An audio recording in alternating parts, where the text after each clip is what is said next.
요나서 3장 말씀 여러분들과 함께 강론하겠습니다. 자, 여러분 우리 복습 좀 할까요? 요나서 읽는 법을 크게 두 가지고요. 좀 나누면 세 가지입니다. 두 가지라는 말은 요나를 통해서 나를 보고 또 요나의 하나님을 알자라는 겁니다. 근데 요나의 하나님은 두 가지로 좀 분류할 수 있습니다. 니느웨 같은 악인, 죄인을 사랑하시는 하나님이고요. 두 번째는 니느웨를 사랑하지 못하는 요나도 사랑하는 하나님이라는 것입니다. 자, 요거는 계속 얘기를 했고요. 일단은 요나서 구조가 2막 2장이라고 그랬죠. 2막 4장이라고 할 수도 있고요. 각 막마다 2장입니다. 그래서 1, 3장이 오버랩 되고요. 2장과 4장이 같이 포개어집니다. 그래서 오늘 3장을 읽는 것은 1장과 3장을 비교해 보면 우리가 좀 더 정확히 이해할 수 있고요. 그러면서도 2장과 4장의 그 연결되는 흐름, 구조도 우리가 좀 보면서 읽으시면은 요나서를 오늘 이 본문을 제대로 음미할 수 있습니다. 자, 그렇다면 우리 한번 본문 순서를 따라가면서 한번 볼까요? 자, 오늘 우리 새번역에서는 또다시라고 되어 있고 영어 성경과 그리고 개역개정에는 두 번째라고 되어 있습니다. 두 번째. 그래서 하나님의 두 번째 또는 돌이킨다라는 것이 오늘 강론의 핵심 주제인데요. 1장 1절과 3장 1절이 또 겹친다고 그랬죠. 그래서 같습니다. 거의 똑같아요. 좀 다른 것이 있다면 1장 1절에서는 악이라는 단어가 있었는데 여기에는 없어요.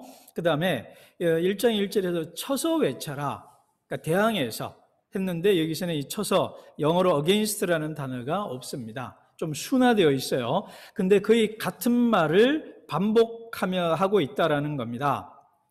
그 말은 뭐냐면 요나가 원점에서 다시 시작할 수 있도록 해주었다는 겁니다. 그러니까 과거의 실패를 속에서가 아니라 원점으로 되돌려서 리셋해서 다시 시작할 수 있도록 해준 것이 바로 요 1장 3장 1절이 우리에게 주는 메시지라는 것입니다. 그리고 보면은 성경 전체는 시작하는 이야기입니다. 창세기 1장은 하나님이 이 성경의 시작인 창세기 1장은 이 세상의 시작을 말해주는 책이고 계시록 21장은 이 세상의 끝에 관한 얘기가 아니고 이 세상이 잘못된 세상이 끝난 다음에 새로운 시작, 재출발하는 이야기입니다. 그래서 성경의 첫 시작과 끝이 시작과 재시작에 관한 이야기다라는 겁니다. 그리고 이 중간에 있는 얘기가 예수 그리스도의 십자가죠. 그것이 우리에게 주는 게 뭐예요? 이전 것은 지나갔으니 보라 새 것이 되었도다. 이 말이 뭡니까?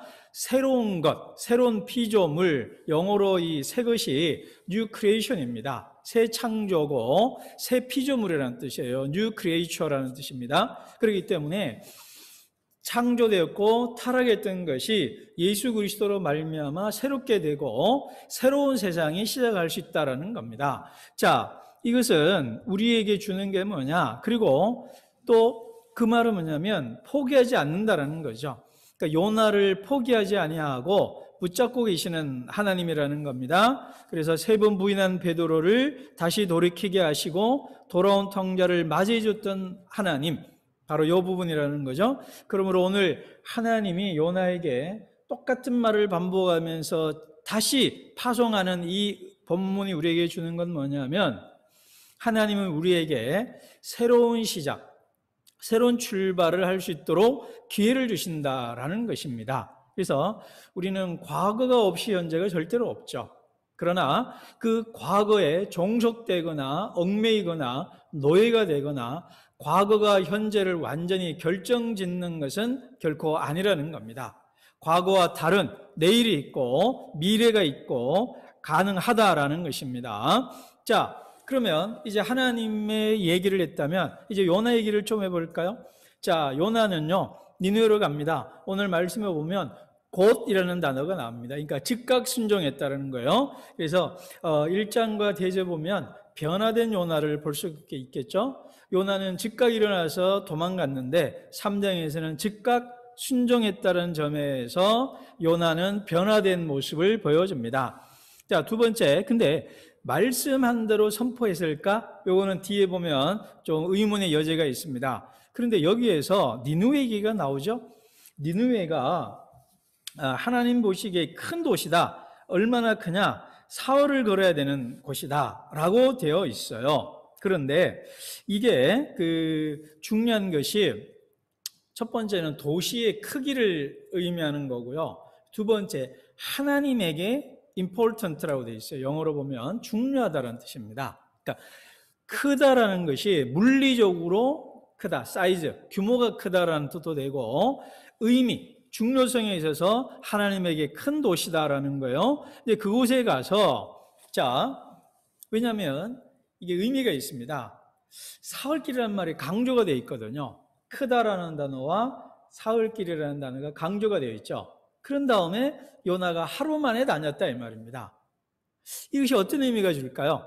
원래 제가 이제 청소년들이나 이걸로 수련회나 사경에 가면은 꼭 토론을 시키고 이렇게 생각을 하는 질문입니다. 그러면 사흘길을 하루 만에 간 것은 열심인가 대충인가? 이걸 가지고 서로 토론하게 합니다. 여기다 일단은 제가 힌트를 주기를, 일단은 읽기에 따라서 불가로 읽을 수도 있고 불가불가로도 읽을 수 있다. 무슨 말이냐? 열심으로도 읽을 수 있는 근거도 많고 대충으로 읽을 수 있는 근거도 많다라는 겁니다. 첫 번째, 열심으로 읽을 수 있는 게 몇 가지가 있습니다. 니느웨 망한다는데 요나 입장에서는 기분 좋은 말이죠. 그러니까 막 열심히 했을 가능성이 있고, 본문에 보면 큰 소리로 외쳤다고 돼 있잖아요. 그리고 하루 동안 열심히 다녔다 말할 수 있죠. 사흘길을 강조한 다음에 하루 만에 다녔다. 그만큼 빠르게 부지런히 열심히 했다라는 뉘앙스를 줄 수도 있죠. 그리고 가끔, 그러니까 이거를 온 동네를 다 돌아다녔다기보다는 아주 중요한 거점 지역들, 우리 부산으로 말하면 부산역 왔다가 서면 왔다가 부산대 쪽 갔다가 뭐 이런 중요한 거점을 다니면서 온 부산 지역을 다녔다 이럴 수 있죠. 해운대 찍고 뭐 이런 식으로. 그래서 모든 구석구석을 다 다녔다기보다는 큰 소리로 외치면서 중요한 거점 지역들, 중요한 포인트만 다녔다. 이렇게 보면 열심으로 우리가 읽을 가능성이 상당히 많습니다. 이 외에도 여러분 찾아보시면 열심이라고 읽을 수 있는 게 몇 가지가 있어요. 근데 대충으로 볼 수 있는 이유도 있습니다. 뭐냐면 사장과 연결지어 봤을 때 요나는 니느웨가 안 망하리라는 걸 알고 있거든요.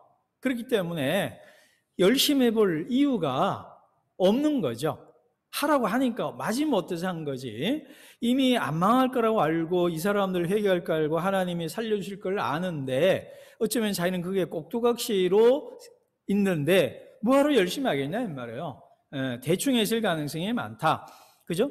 회개하기를 원하지 않았고 용서할 줄 알고 있었고, 그 다음에 사흘길을 하루 만에 다녔다는 것은 아까 이게 그만큼 열심히 다녔다는 뉘앙스를 줄 수 있지만 대충 건성으로 했을 수 있다는 가능성을 동시에 말해주고 있다는 겁니다.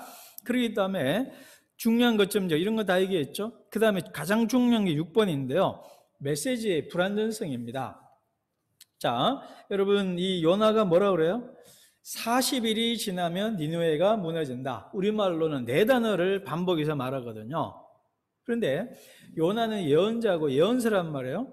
예언자들이 보통 말을 할 때는 이렇게 말을 하지 않습니다. 그래서 그 예언자들의 공식 문구라 그래요. 포뮬러라고 있어요. 폼이 있어요. 첫째 뭐냐면 여호와께서 말씀하십니다. 이걸 먼저 말합니다. 왜? 이거는 내 말이 아니라 하나님의 말이다. 라는 또 자기 말의 권위도 얘기를 하고, 내 권위가 아니라 하나님에게서 온 권위를 가지고 내가 말을 한다 하고, 첫째 여호와께서 말씀하십니다 라고 얘기를 한 다음에 여러분들이 하나님 보시기에 죄를 지었다 라고 죄를 고발을 하죠. 이러이러한 죄를 지었다라고 고발을 하고, 여러분이 회개하고 돌아오면 하나님이 여러분을 구원하고 회복시킬 거다. 그러니 여러분들 돌아와라 라고 얘기를 하는 것이 공식 문구입니다. 근데 요나는 그런 말이 하나도 없어요. 하나님이 말씀하셨다도 없고, 그 다음에 돌아오면, 회개하고 돌아오면 구원받는다는 말이 없고, 그냥 무너진다, 망한다 이 얘기밖에 없다는 겁니다. 이러기 때문에 요나가 그렇게 열정적으로 했을 가능성이 그다지 없다. 그래서 이 경우에 둘 다로 볼 수 있는데 저는 무게를 조금 대충으로 좀 보는 겁니다. 그렇기 때문에 이 요나의 행태를 보면 구약의 예언자라고 할 수도 있죠. 발람하고도 비교가 됩니다. 이 발람은 돈 때문에 예언을 하죠. 요나는 편견을 갖고 하죠. 근데 발람은요, 하나님이 말하는 것보다 더 해요. 근데 요나는 빼고 합니다. 뭐 이런 모습들을 계시록 22장과 비교해 보면 하는 말을 더하거나 빼는 자에게 저주가 있다 그랬는데 말을 더하거나 빼고 있는 요나의 모습을 보게 됩니다. 자, 이번에는 질문을 또 하나 해볼까요? 요나와 니느의 행동을 좀 대조해 보도록 합시다. 그러면 1장에서는 요나와 선언을 비교해 봤고 3장에서는 니느웨와 또 요나, 왕과 백성들을 하나로 묶어가지고 이렇게 보면 되겠죠. 그러면 T자로 그려놓은 다음에 이 두 사람들을 대조해 보면 어떻게 되느냐. 제가 한 것들 보면 뭐 어떤 거는 그죠? 변한 것이 없다, 180도 변했다, 하나님 너무 잘 알았다, 몰랐다, 뭐 니느웨가 망하길 바랐다, 뭐 안 망하게 회개했다, 뭐 이런 말들 재미있죠? 위선적인 기도를 했다면 진실된 기도, 거만한 모습, 자신을 낮추는 모습, 주님을 덜 두려워함, 주님을 많이 두려워함, 뭐 이런 여러 가지 그 비교되는 모습들을 많이 볼 수가 있습니다. 자, 일단은 백성들의 반응을 좀 본다면 말씀을 믿고 금식하고 베옷을 입었다. 이렇게 되어 있습니다. 요나의 말을 믿었다라는 거예요. 그리고 금식하고 베옷을 입습니다. 이 청소년들은 요즘 베옷이란 말을 잘 모르더라고요. 굵은 베옷. 이거는 뭐 장식 때 입는 옷입니다. 그만큼 내가 하나님 앞에 죽을 죄인이다라는 것에 대한 것을 표현하는 모습들이죠. 왕의 반응이 똑같습니다. 그래서 이 왕이 누구냐 이게 조금 역사적으로 논의이 되는 주제인데요. 제가 읽은 자료에 의하면 요나가 있을 당시에 아수르 왕이 아수르단 3세이고 요때 이런 비슷한 일들이 있었다고 그래요. 위기적 상황이 있었고 그래서 자기도 옷을 벗죠. 왕의 옷을 벗죠. 그 말은 뭐냐면 내가 왕이 아니다 라는 거죠. 하나님의 왕 되심을 나중에 인정하는 말을 하게 됩니다. 그래서 대신들과 함께 칙명을 내리죠. 자, 이런 일련의 반응들의 특징이 뭐냐면 즉각적이죠. 그리고 전면적입니다. 여기서 전면적이라는 건 뭐냐면 놀라운 사실은 동물들도 참여한다는 거예요. 이건 전례가 없는 얘기입니다. 소떼나 양떼까지 금식을 시켰다. 그런데 힌트 드리면 요나서 4장 맨 마지막에 동물들이 또 나와요. 그래서 이 동물도 아끼시는 부분들이 등장하는 겁니다. 어찌됐든 이 니느웨 왕과 니느웨 백성들은 자기가 기르는 가축까지도 금식을 시키고요. 그 다음에 물도 마시지 않는다고 되어 있습니다. 물을 마시지 않아요. 그래서 물도 마시지 않는 이거는 금식이 아니고 단식인데 이런 경우에 며칠 하지를 못합니다. 동물들은 죽어버리겠죠. 그렇기 때문에 하루 이틀 했을 거다. 길어도 3일은 넘지 않았을 것이다. 이렇게 봅니다. 그러나 이간에 동물들도 할 정도고 물도 마시지 않을 만큼 아주 전면적이고 철저하게 했고 하나님께서 우리에게 돌이키실 줄을 누가 아느냐. 이 돌이킨다라는 단어가 9절 10절에 4번인가 나와요. 아주 중요한 단어입니다. 그래서 3장 1절에서 두 번째 second time 그리고 돌이킨다. 이 단어가 3장 전체의 가장 중요한 키워드가 됩니다. 자, 이렇게 즉각적이고 전면적이고 철저한 회개와 금식을 하게 됩니다. 이것이 우리에게 주는 메시지가 뭐냐? 예수님도 그랬죠. 요나를 보고도 니느웨가 회개했다. 그런 얘기를 하죠. 요나의 설교를 듣고도 니느웨가 변화됐다라는 겁니다. 이 말의 의미가 뭐냐면 요나는 대충 해설 가능성이 많다고 그랬죠. 양면 해석 가능하지만 대충 전한 말 그리고 하나님의 말을 온전히 전하지도 않았음에도 불구하고 니느웨는 즉각적이고 전면적이고 철저한 회개를 했다라는 겁니다. 이것을 통해서 대조해 주는 게 뭐냐면 요나도 대조하지만 이스라엘 백성을 대조한다는 것입니다. 요나서가 쓰여졌을 때 1차 독자가 누굴까요? 니느웨 사람 읽으라고 썼을까요? 이스라엘 사람들 읽으라고 썼을까요? 이스라엘 사람들입니다. 그렇다면 니느웨 사람들의 변화를 보면서 이스라엘 백성 공동체는 누구를 보게 되나요? 마치 니느웨 사람들을 거울처럼 보게 되겠죠. 자기 얼굴을 보게 되는 겁니다. 아니, 이렇게 형편없고 위선적이고 뻔뻔한 요나가 대충 전한 하나님의 말을 듣고도 이 악하고 악한 니느웨 사람들이 철저한 회개를 했다고 우리는? 이라는 질문을 하도록 되어 있는 책이 요나서라는 겁니다. 그러니까 제가 이 설교할 때 항상 하는 얘기가 있습니다. 제가 이거 준비하려고 요나보다 10배 많이 준비했거든요. 더 열심히 준비하고 본문 연구도 하고 주석들 무지하게 읽어가지고 요번에 또 영어 원서 3군에 주문해갖고 막 추가해서 읽고 보태고 하면서 했는데 여러분 표정이나 지금 보면은 무표정한 얼굴에 그렇게 듣고 있죠. 그래서 이게 요나서가 참 웃기고 재미있고요. 그러면서 은근히 찔러요. 아, 나는 니느웨보다 더 못한, 이때는 좀 단어를 써야 되겠네. 놈이다. 여러분 맨날 듣잖아요. 매일 큐티를 하는지도 모르고 잘하지만 큐티 잘하나요? 일주일마다 듣잖아요. 근데도 무반응인 거. 제가 처음에는요, 목사 잘못이다 늘 그랬거든요. 20년을 목사 잘못이다 했더니 아닌 것도 있더라고요. 듣는 사람도 문제가 있구나, 그 생각을 하게 됩니다. 그래서 요나의 설교를 듣고도 변화된 니느웨가 중요한 게 아니고요, 그런 니느웨를 바라보는 진짜 이스라엘 백성이다, 진짜 하나님 잘 믿는다, 우리가 참된 하나님 백성이다, 저 사람들은 이방인이다라고 말하는 너는, 그러니까 쉽게 말해 그러는 너는이 사실은 요나서의 메인 포커스입니다. 그러는 나는 그들과 다를 바가 없다가 아니라 그들보다 더 못하다라는 겁니다. 이런 의미에서 제가 안도인 시인의 너에게 묻는다라는 유명한 시를 하나 인용합니다. 연탄재 함부로 차지 마라. 너는 누구에게 한 번이라도 뜨거운 사람이었느냐.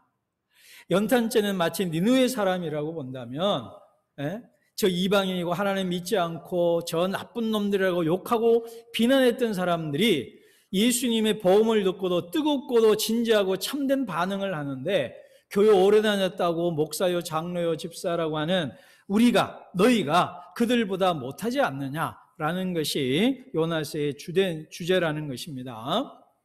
자, 그러면 이 대목에서 우리는 왜 니느웨가 이렇게 회개하느냐, 이 대목을 좀 우리가 중요하게 봐야 합니다. 그거를 우리가 왜 본문 밖에서도 찾을 수도 있고요, 본문 안에서도 찾을 수가 있습니다. 근데 저는 중요하게 여긴 게 뭐냐면 오늘 본문 안에서 보자라는 게 제 주장이에요. 근데 그 말을 니느웨가 무슨 죄를 지었고, 첫째 왜 이다지도 회개하는가에 대해서 텍스트 안에서 좀 보자라는 거예요. 그다음 제가 이제 본문 밖에서도 이제 좀 보려고 합니다. 그게 뭐냐면 니느웨 왕이 내린 칙명석에 나옵니다. 우리가 가던 나쁜 길에서 돌아서자. 첫 번째, 자기가 가던 나쁜 길. 두 번째, 힘이 있다고 휘두르드는 폭력, 이 단어입니다. 근데 이게 나쁜 길은요, 일반적이고 추상적이고 보편적인 언어예요. 그죠? 자기가 가던 나쁜 길. 그거는 신앙적으로 말하면 하나님 없는 길. 시편과 우리 자문에서 보던 것처럼, 그러니까 수직적으로는 하나님 없는 길. 수평적으로는 항상 타인에게 고통과 폭력과 아픔과 상처를 주면서 내 욕망을 추구하는 것을 말을 합니다. 그죠?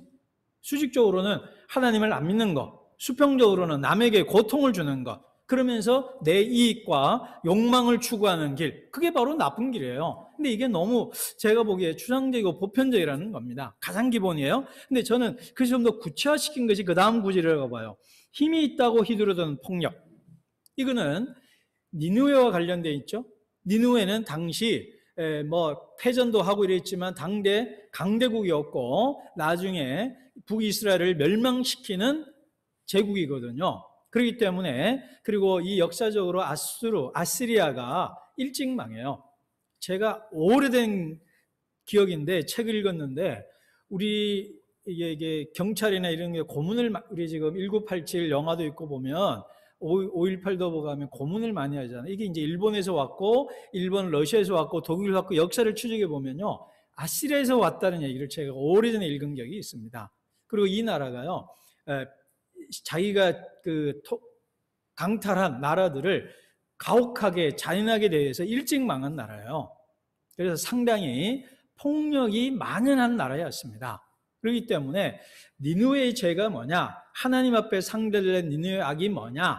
바로 폭력이라는 겁니다. 이것이 소돔과 고모라도 연결되고요. 그 다음에 창세기 8장에 보면 노아 홍수 때도 폭력의 문제가 나와요. 그래서 이런 폭력이 하나님 앞에서 심판받아야 될 이유라는 것입니다.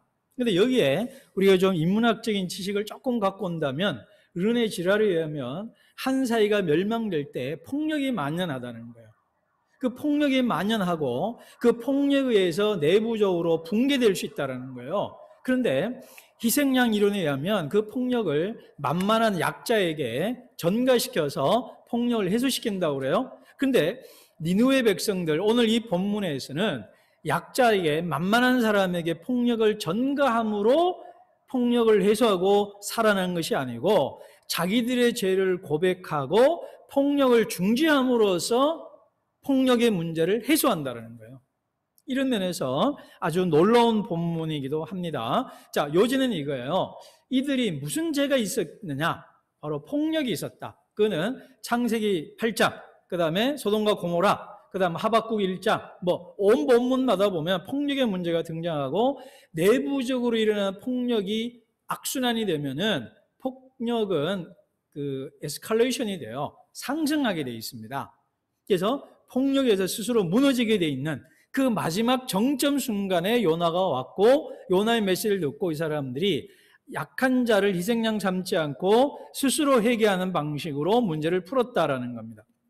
근데 이게 바로 내적 요인이고요. 외적 요인은요, 그때 당시 문헌들을 좀 보면 이 역사적 팩트에 대해서는 좀 논쟁이 있지만, 아까 아스루단 3세 때 전쟁에 패전했고요, 기근이 있었고, 그 다음에 반란이 많았다고 그래요. 그러니까 전쟁에 패전하고 기근이 있으면 먹을 것이 없고 국력이 쇠하겠죠. 국력이 쇠하면 왕권이 약하고 다 약해 되겠죠. 그러면 항상 그동안 억압되고 잠재해 있던 반란들이 일어나게 되는 거죠. 그러니까 반란 진압해야 되지, 기근으로 해서 먹을 것 경제적으로 악화되지, 패전으로 인해서 경제적 어려움이 있지, 이런 완전히 총체적 난국의 상황이었다라고 이제 보게 됩니다. 근데 이런 상황에서 요나의 메시지가 오고 더 이상 안 되겠다라고 해서 회개했을 것이다. 이런 것들은 추정입니다. 그러니까 이거는 본문을 우리가 이해할 때 좀 도움이 되기 위한 추정이지, 이게 팩트인 것처럼 이것이 그러기 때문에 그렇다고 보면은 안 돼요. 제가 강조하고 싶은 건 뭐냐면, 이런 외적인 역사적인 사실들은 논쟁의 여지가 너무 많습니다. 이럴 때는 그냥 본문을 이해하기 잠깐 도움되는 쪽으로 갖고 오는 것이고, 중요한 건 본문 아니라는 거예요. 그랬을 때 제가 폭력이라는 거고요. 또 하나는, 그러니까 본문에 중요한 게 폭력의 문제였다는 것이고, 두 번째는요, 아이러니하게도 요나의 메시지를 보고 이 사람들은 회개했을 가능성이 많습니다. 그러니까 회개는 뭐 때문에 오냐면, 너 죄인이야 라는 말 때문에 회개하지 않고요, 너 죄인이야, 그러나 나는 너를 사랑해, 나는 너를 구원한다, 내가 너를 위해 희생해 줄게, 이 말에 감격해서 회개하게 되어 있는 거거든요. 그 말은 뭐냐면, 요나의 메시지에서 구원의 가능성을 보았다는 겁니다. 이 대목에서 요나 입장에 본다면 요나는 엄청나게 빡쳤을 거예요. 나는 망하라고 외쳤는데 내가 말한 말에서 구원의 가능성이 보였다.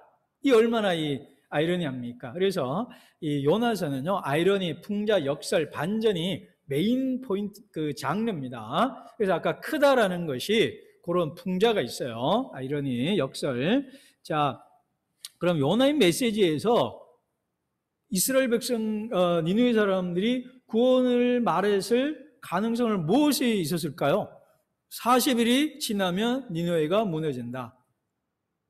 그거 가지고 뭐 가능성이 좀 보이나요?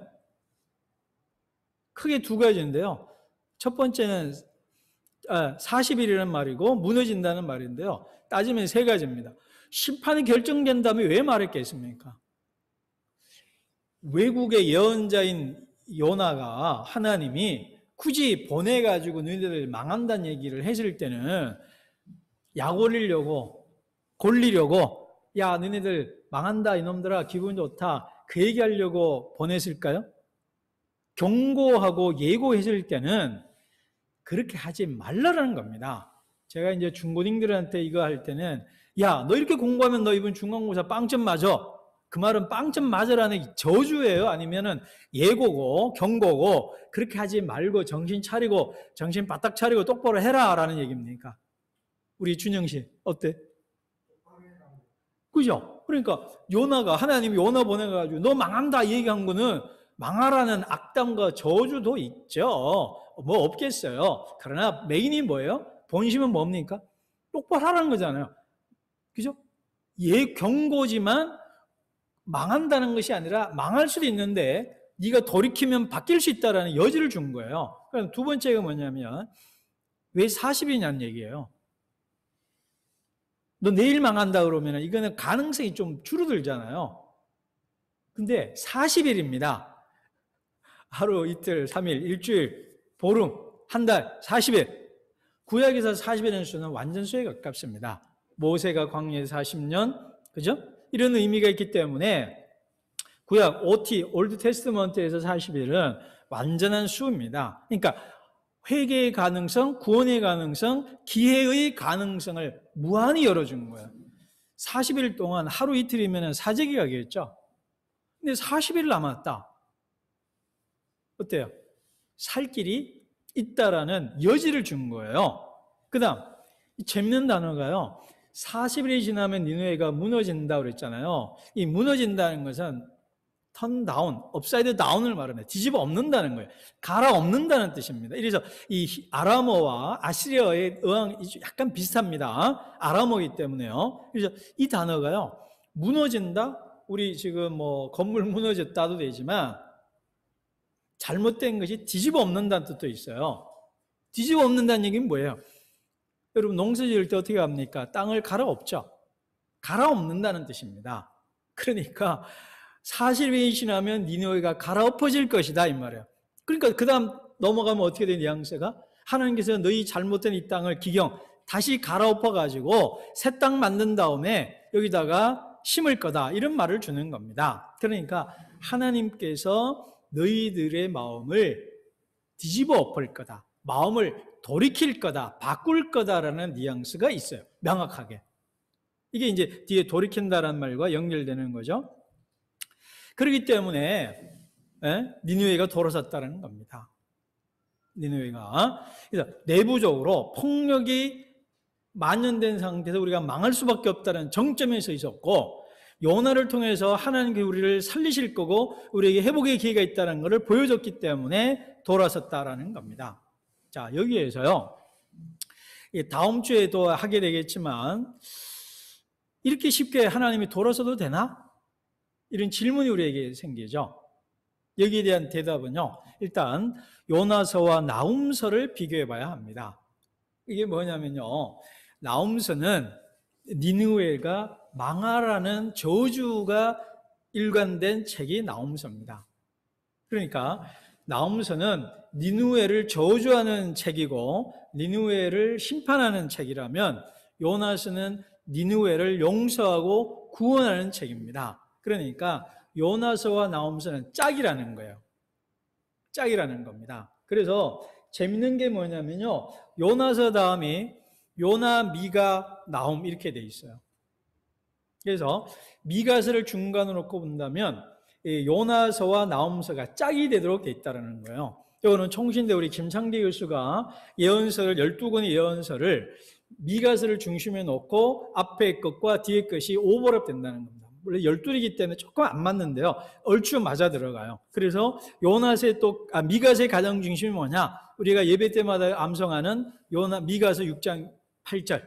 정의를 행하고 인자를 사랑하며 겸손히 하나님께 행하는 것이 아니냐가 12예언서의 중심이고 그래서 미가서를 놓고 요나와 나훔 그 다음에 하박국과 또 앞에 뭐죠? 이렇게 같이 매칭이 되도록 되어 있다라는 겁니다. 그러니까 하나님께서 니느웨의 악에 대해서 두 가지 반응이 있다는 거예요. 나홈서는 그런 이 악이 있기 때문에 심판받고 망한다가 나홈서. 악이 있으니까 너는 회개하고 돌아오면 살 수 있다가 요나서. 그래서 우리가 요나서를 읽을 때 나홈서를 짝으로 놓고 봐야만, 좀 멀리 크게 봐야만 요나서를 더 잘 이해할 수 있고요. 그러나 두 번째, 요나서를 읽을 때는 요나서만 봐야 되기 때문에 니느웨의 악에 대한 심판에 있는 나홈서를 염두에 두면서도 요나서에만 집중한다면 니느웨같이 악하고 악한 죄인도 하나님께 돌아오면 용서받고 구원받을 수 있고 세컨드 타임, 세컨드 찬스, 넥스트 타임 있다 이 말입니다. 그것이 요나서의 메인이라는 겁니다. 자, 이런 본문에서 하나님이 제가 아까 얘기했지만 돌이킨다라는 단어가 중요합니다. 그러니까 니느웨 사람들이 악에서 돌이키고 하나님께로 돌이키면 하나님이 돌이킨다. 그러니까 하나님이 니느웨가 돌이킨 걸 보고 하나님도 돌이켰다. 이렇게 돼 있다는 말이에요. 그러니까 이 말이 앞에 말한 세컨드 타임, 세컨드 찬스로 연결된다고 그랬습니다. 아니 이렇게 하나님이 자꾸 왔다리 갔다리 바뀌어도 되느냐? 여기에 대해서 제가 정리해 드릴게요. 여러분 조직신학을 공부해 보면요, 하나님이 변한다고 가르쳐요? 안 변한다고 가르쳐요? 제가 여러분 우리 조직신학이나 교리를 안 가르쳤는데 일반적으로 조직신학에서는 하나님의 속성, 성품을 묘사할 때 전지하다, 전능하다, 예정, 예지, 불변, 변하지 않음, 이걸 반드시 얘기합니다. 하나님이 변하면 안 되잖아요. 그리스 로마 신화에 나온 신들은 변해요. 그러나 하나님은 안 변한다. 이게 이제 전통적인 교리로 말하는 하나님의 모습입니다. 그러나 이제 성서로 본다면, 그리고 요나서로 본다면 하나님은 변하시는 하나님입니다. 하나님도 뜻을 돌이켜요. 뜻이 안 변하는 게 아니고 뜻이 돌이킨다라는 거예요. 자, 그러면 뜻을 돌이키는 것과 뜻을 안 돌이킨다는 하나님 사이에 통합이 돼야 되잖아요. 아니 어떤 때는 뜻을 돌이켜요, 어떤 때는 뜻을 안 돌이켜요. 이게 뭐냐 이 말이에요. 제가 정리한 건 뭐냐면 우리를 사랑하겠다는 뜻은 안 변한다.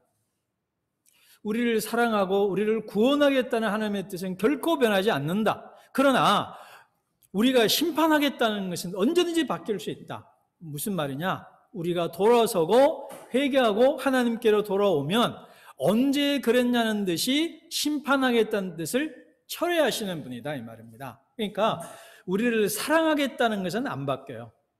그러나 우리가 회개하고 돌아오면 언제든지 바뀐다. 그러니까 구원은 안 바뀌는데 심판은 언제든지 바뀔 수 있는 것이 하나님이시다라는 겁니다. 자, 그런데 다시 변하지 않는 사람이 하나가 있어요. 따라서 해볼까요? 요나는 누구죠? 요놈의 납니다. 그러니까 요나는 나라는 거예요. 요나서를 읽으면서도 안 변하잖아요. 안 변한다에 500원 걸면 너무 나쁜가요? 그죠?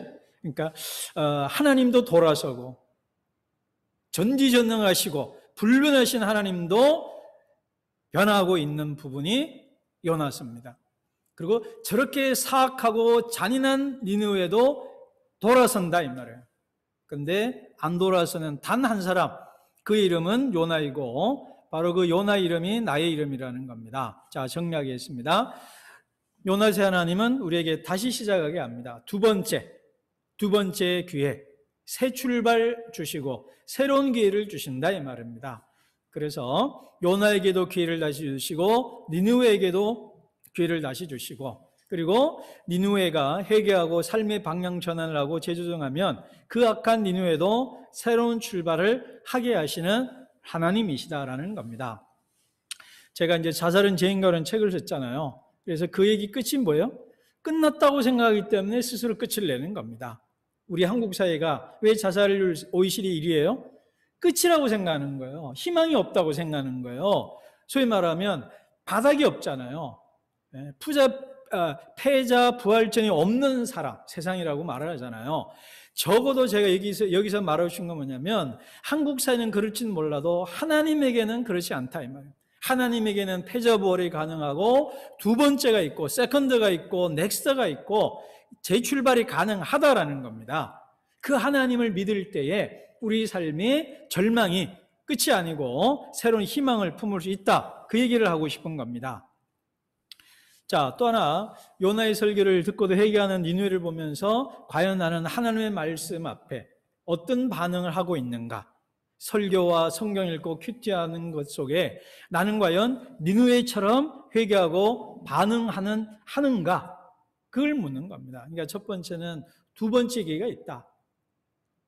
다시 기회가 있으니 포기하지 마라. 두 번째, 과연 우리가 하나님 말씀과 설교를 어떤 마음의 태도로 듣고 있느냐?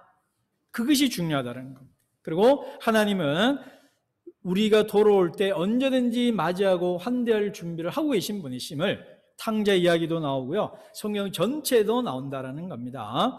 자, 그러므로 정리하겠습니다. 끝난 게 아니다라는 거예요.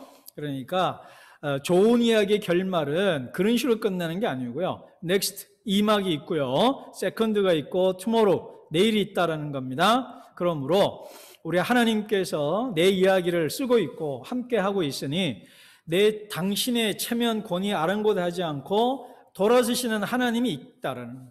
그러기에 하나님 앞에 나아가면 하나님께서 우리에게 두 번째 기회를 주시고 하나님도 돌아서서 우리를 환대하고 맞이해 주신다는 겁니다. 그 하나님이 있기에 우리는 돌아갈 곳이 있는 것이고 실패가 아니고 실패를 딛고 다시 시작할 수 있다라는 것입니다. 우리 사랑하는 우리 로고스 식구 여러분, 요나같이 우리가 같은 우리에게도 하나님은 두 번째, 세 번째, 네 번째 끝없이 기회를 허락해 주십니다. 그러니 다시 일어서라는 것, 그리고 하나님의 말씀을 니느웨 사람들 이상으로 진지하게 반응하라는 것, 그리고 하나님이 우리를 용서하시고 우리를 끝없이 기다리고 계신다는 것, 그 하나님 품 안에서 용서를 경험하시고 환대를 경험하시고 우리들의 삶에 힘을 얻어서 새로운 하루, 새로운 시작, 새로운 변화된 나로 살아가는 저와 여러분 되시기를 주님의 이름으로 축복합니다. 아멘.